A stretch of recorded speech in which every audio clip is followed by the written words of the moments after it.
help with utility assistance, about 300 people in the city of East Point, and we've housed 76. I keep that down. Not gonna say about. We've housed 76 people in the city of East Point since we've been. All right, give it up. All right, thank you. About this, I knew, but I had so much other stuff. And when I say a one-man band, we're hiring staff now. I've been a one-man band. And when I say this is something that I'm passionate about, I don't just do this here in the city of East Point. I have my own organization that I do too, that I do this same work here for. But when I say housing the homeless, it's a whole, and I know a lot of y'all have a heart and a passion for this, but it's policies. It's so many policies that has to be changed to even undergird. I was working with a family the other day. She called me. Her daughter is just gone completely, but she got a grandson. She moved the grandson. But we had the police there. We had the ambulance there. Everybody was there trying to talk this young lady out of taking this baby, 6-year-old baby with her. Everybody saw that she's delusional and she's just out of it. But she had to take her son because they saw that it wasn't any harm. Grandmother crying, I'm trying to keep her together. She's all distraught trying to keep her baby, the grandbaby at the house. But she got the right to take her son with her because it was nothing we could do. It was mental issues. Everybody knows. Her mom knows. But we couldn't do anything. It's laws that protect people that are mentally ill. I can go and get a meet with Gateway about a homeless person that's mental.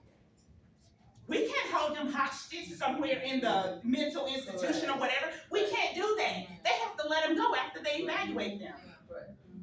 So it's so many laws in place that has to be changed to get some of this stuff that we're dealing with. Now let me flip back to this. We got 4 categories of homelessness. We got category 1, which is the chronic homeless. People out here sleeping on the streets.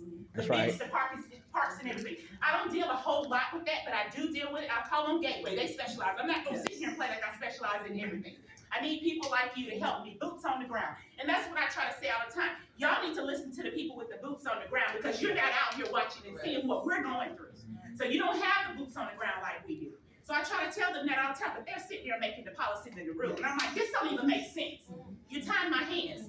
This doesn't make sense at all. You give me mortgage assistance, rental assistance, that's all I can do. But the people need budgeting and financing classes. They need all of these things. It's other things that's necessary, that's needed, just other than rental and mortgage. Because guess what? I paid rental and mortgage assistance last year. This time, guess what? They back in line this time. That's right. That's right. And like I told the city at this point, I'm not coming here to help pay bills. That's not what I'm coming. There you go. I need to help make a long-lasting impact in the residents' That's lives, right. so that we can change the community, so that we can change the city at East Point. It's not about just sitting here paying a utility bill. Oh, I can't pay my utility bill. I ask questions. Why? What did you do? Where your money? What happened? I ask for budget sheets and everything. We're gonna give me your budget. Let me see what you're doing with your money.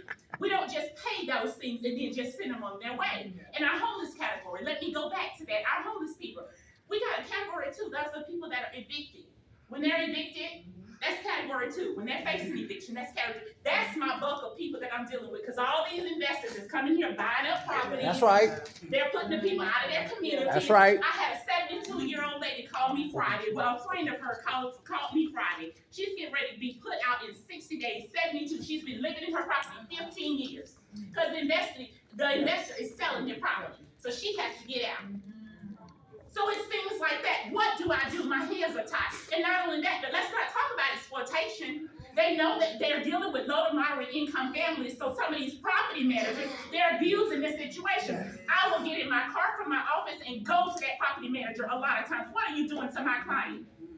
I had a client just the other day. I was about to get put out. She's calling me crying and distraught about getting ready to get put out. But we're getting ready to issue rental assistance. Why are you still threatening to put her out when you sign a landlord agreement form?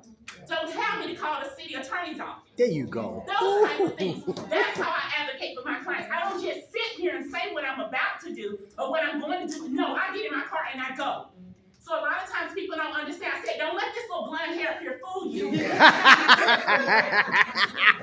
I do what I need to do to make sure that I advocate for the city of East Point. And it's not about me. And that's one of the reasons, because I try to stay humble, because this is not about me. I work with another council person. She said, you want your picture on the flyer? I don't want my picture on the flyer. But keep me in the background. Just let me continue to work to get these people off the street. We're making progress in the city of East Point, but we can't do it with just one person. That's we right. have to have a village. We have to have people that's going to work with us. And we got things. I can talk about benchmarks and everything that we have in place. I have a program put together that's called the Empowerment Program. I I don't just put my homeless people in houses and then just leave them. They stay with me for 6 to 12 months. So that way I can check them and make sure I'm seeing where they're going. Rachel, what's happening?